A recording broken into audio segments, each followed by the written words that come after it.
Cancer, dito na yung monthly reading. Pasensya naman at naatrasado ako ng upload. Sa dami ng mga aberya, bukod sa 1 week akong pinahirapan ng migraine ko. Pero importante, nandito tayo at itutuloy natin ang mga reading natin kahit ano pang mangyari. Okay? Tignan natin, ito na yung forecast mo. Ngayong month na to, ano yung mga messages, energies, Cancer, Sun, Moon, Rising, or Cross Watchers. Welcome po kayo lahat manood. As long as nakaka-relate kayo.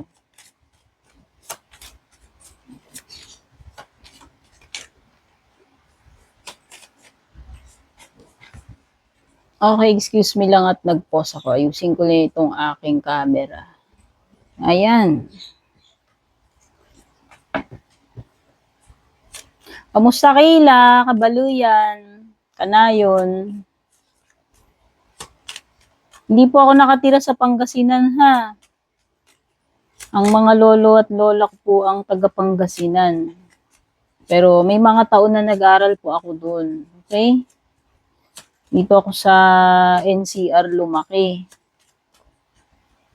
Pero marunong ako kasi umuwi-uwi ako doon eh. May mga years na nag-aral ako doon pa isa-isang taon lang. Okay? Tapos bumabalik din ako dito sa Manila.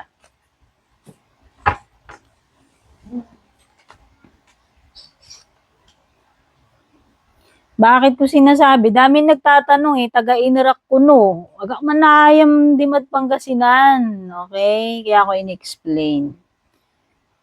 Baka kasi hanapin nyo ako, hindi nyo ako mahanap doon kasi hindi naman po ako nakatira sa Pangasinan. Okay, meron ka ditong lily, cross, sheep, birds.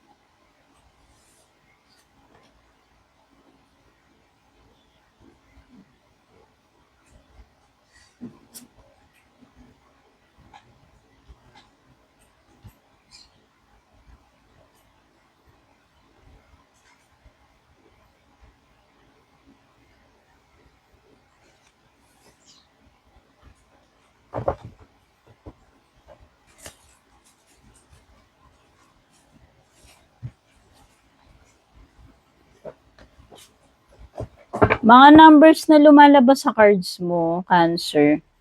Pwede may mga repeating numbers dito kung ano yung mga meron sa cards ha. Merong 7, number 8, number 10, number 19, 0, 9, 30, 36, 3, 12. Mga zodiac signs na nandito sa cards, pwede may mga fire dito.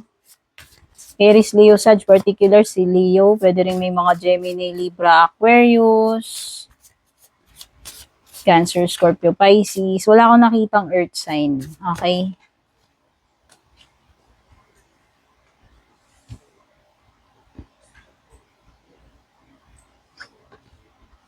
Radiant card. Ano pa? Radiant, nurtured,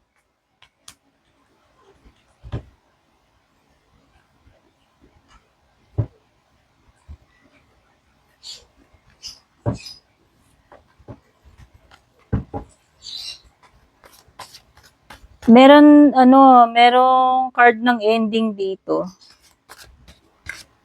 Oo.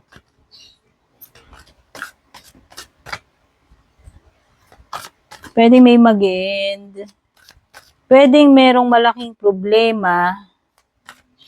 Oo. Pwedeng merong mahirap na pagdadaanan. Oo. Pwedeng may mga burdens. Mag-ingat when it comes to health.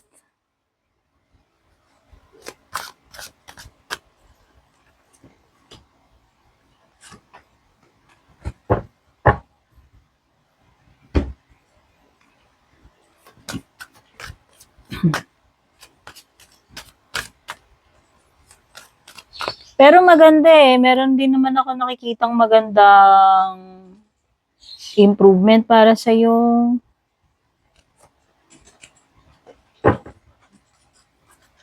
So, ito na nga. Ito yung sinasabi ko na may problema, mabigat na papasanin. Kasi cross yan. Pag nakita kasi natin yung cross, ito yung mga delikadong sitwasyon, pwedeng malagay ka sa alanganin, pwedeng mahirapan kang makaahon, mabigat, no? Kasi nga may burden, malaking problema, challenge, mga mahihirap na pwede mong pagdaanan. Okay? Pwedeng iba sa inyo, marami kayong deadline, dami yung mga obligasyon, bayarin, no? Na kailangan ninyong bunuin ngayong month na ito. Okay? So, andun yung energy ng mahihirapan ka.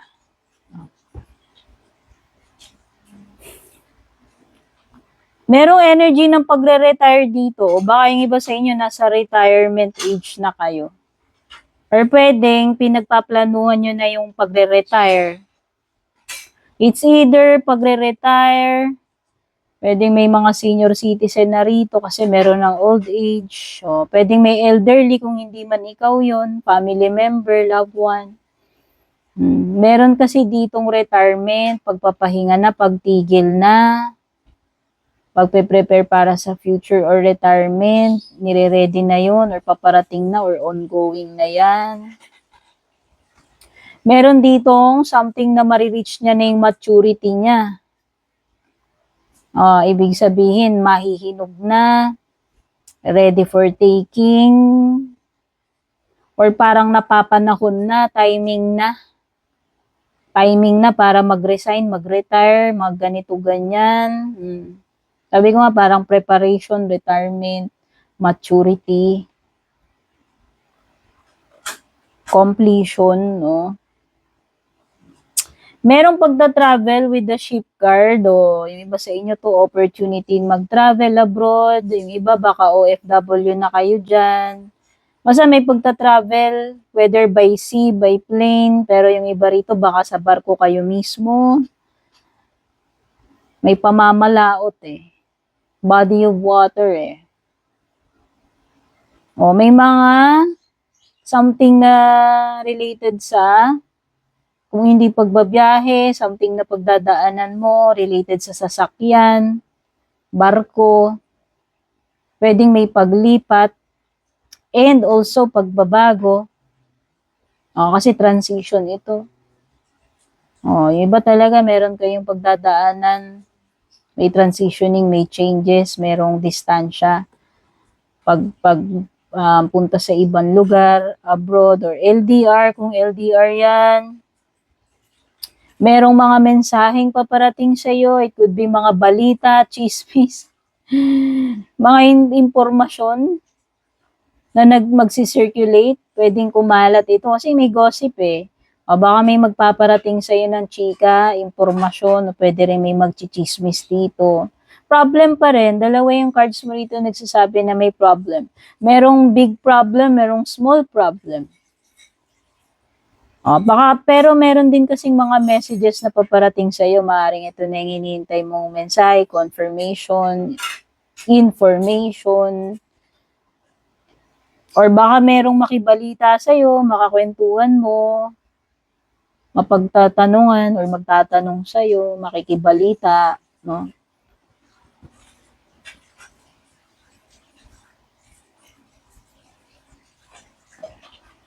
Pasensya na kayo kung gumagalaw yung camera ko kasi malakas yung hangin ko rito, mainit. No? Wala akong naka-on na AC ngayon. Ventilador muna tayo, char. Kaya yung camera ko umuuga-uga eh. Pero hindi nyo naririnig yung buga ng hangin kasi meron akong noise reduction sa microphone na ginagamit ko. By the way, ayan i-flex ko na rin yan. Ito yung gamit kong microphone. Lagay ko na lang yung product link dyan para makita nyo. Kita mo naman, nakatutok yung ventilador pero wala kang maririnig na hangin. Diba? Ang bongga nitong mic na ito. Taon na sa akin yan. Na-flex ko tuloy nang hindi sinasadya. Pero totoo, product review na rin, promise. O by the way, kung nagugustuhan nyo rin itong cute na red string bracelet na suot-suot ko ngayon. Basta lahat ng items na nakikita nyo, o kahit itong citrine bracelet na to, kung saan ko mabibili yan, i-flex ko na lang sa screen, sa description, sa lower part ng screen, kung saan nabibili tong mga items na suot ko or ginagamit ko sa mga bawat video ko. Tignan nyo na lang po dyan. Kung gusto nyo ng private reading sa akin, ingat kayo sa mga fake. Kayo mismo ang mag-PM sa akin. Pumunta kayo dun sa official FB page ko, nag-iisa lang yung purple tin, may check sa dulo, meta verified. Pag walang checks, pag walang check, fake yun, hindi ako yun. Kapag in-add friend kayo, nag-message sa inyo, hindi ako yun. Okay? At maraming salamat na rin po sa love, support, mga hindi nag-i-skip ng ads, no? Diyan po kami nag-earn as content creators, no? Thank you dun sa mga laging abangers, nagla-like, nagko-comment, nag-share, mga suki ko sa private reading, mga nagpapadala ng star, super thanks, maraming salamat, pati na rin yung mga nagre-regalo sa akin. So ayan, balik tayo sa reading ninyo. Oh, meron kang glow up dito kasi meron ka netong card na ito. Magsha-shine ka talaga, promise. Sabi dito sa card mo, nasa sayo yung spotlight, nasa sayo yung attention, nakaka-attract ka ng mga clients, nakaka-attract ka ng mga customer, nakaka-attract ka ng mga admirer mo, yan, nakaka-attract ka ng mga opportunities, offers, no? Wow, meron ka pang nurtured. Lahat ng support na kinakailangan mo, material man yan, hindi, emotional support, no? Basta yung mga needs mo will be provided, no? Lalo na kung ikaw ay nagdadasal, nagsusumikap, andyan nandyan yung mga pangangailangan mo sa mga gusto mong gawin, ma-accomplish. Wow, bumubulusok. O, meron ka pang sun card, meron ka pang 8 of Wands. So, andito talaga yung pagta-travel, no? Andito yung mga opportunities, good news, mensahe, impormasyon na kinakailangan mo. Magkakaroon ng changes, ng progress sa situation mo, may pag-usad, ang bilis ng mga pangyayari. Ito yung magkakaroon ng successful outcome, marireach mo yung mga quota mo, deadline, goals, no? Magiging very busy ka, maraming ganap, maraming pupuntahan, maraming activities, marami kang ma-accomplish, no? At ayan yung sun card, ito yung kasagsagan, sabi ko nga, merong glow up, spotlight, manonotice ka, magsha-shine ka, mag-stand out ka, paparating na yung magagandang blessings, opportunities, paparating na improvement, paparating na yung healing, paparating na yung happiness, confirmation, clarity, kaliwanagan, yun na rin yun, no? Lahat ng positive is dala-dala ng sun card. So, ibig sabihin nito, overall, yung July para sa'yo ay magiging positibo, magiging happy, magiging strong, full of opportunities, optimism, full of magagandang bagay or blessings. Wow, ang ganda. Si Capricorn, ganito rin kaganda yung reading niya eh. O, di ba?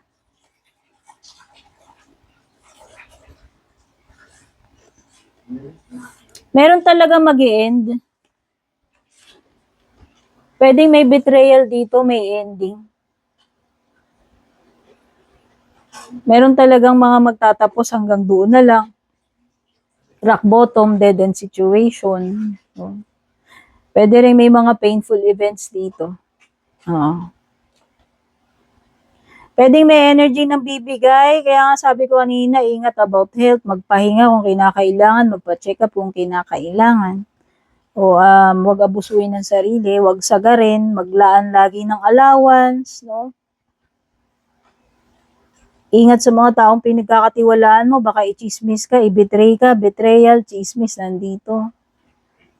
Matatapos na rin yung mga period ng yung mga komplikadong period. Kaya nga kahit gaano kabigat ito, merong small problem, big problem. Eventually, mag-i-end din yan. Makaka-recover ka, makakabalik ka uli, mag-heal ka, magiging malakas uli. Yung mga sagabal, matatanggal, yung period ng frustration, confusion, mag-i-end din yan eventually.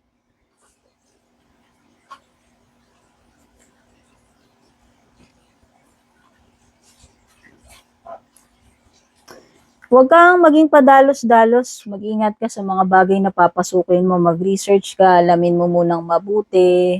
Huwag maging impulsive, reckless, foolish.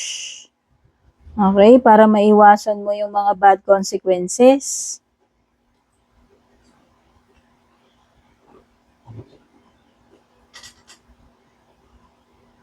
Tignan natin yung love life mo. Kasi pagdating sa pera, sa career, mukhang maganda. Mukhang matatag, malakas, mukhang makaka-bounce back, masosolve yung mga problema. Okay, pagdating sa love life mo,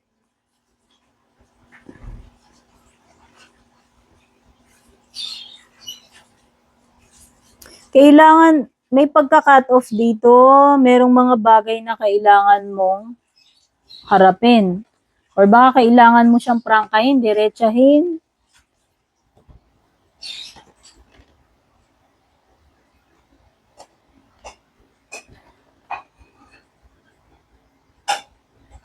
Pwede may mga bagay na pagsisisihan. Pwede ito yung tipo ng relationship na alam mo yon, yung nagbakasakali lang, hindi naman talaga seryoso. Tinry lang, parang ganun. So may mga consequences ako nakikita rito dahil sa mga foolish decisions, actions dito sa love life mo. Okay, so sabi ko nga may pagka-cut off, meron ditong magkakaderecha na magsasabihan o aamin o merong pag-uusap, may confrontation, pero pwede ring mag-end. Nakakita ako ng ending, Sa tingin ko magkakaroon dito ng revelation, confession. So, yung mga bagay na walang clarity, walang closure dito, magkakaroon na ng closure. Kasi nakikita ko magkakaroon ng kaliwanagan, answers, at saka communication. Okay? So, tignan pa natin yung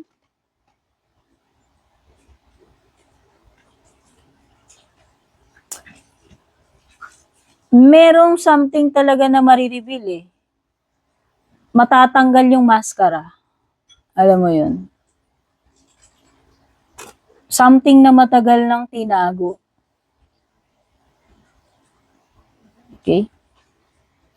So, tignan na natin yung mga hidden side netong person mo. Pwedeng positive to, pero pwede rin naman negative.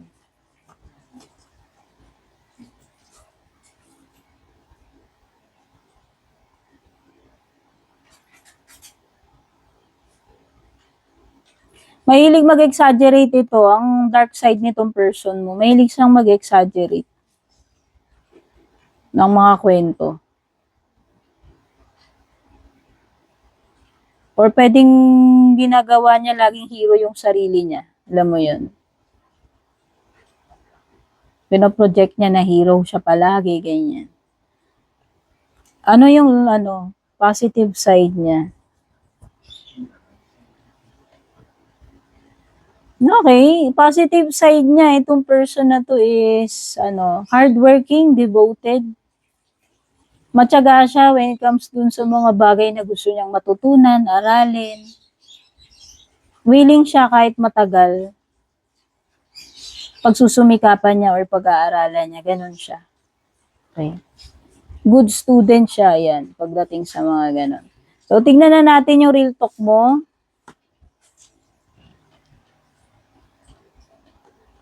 Surrender to the beauty of the natural world.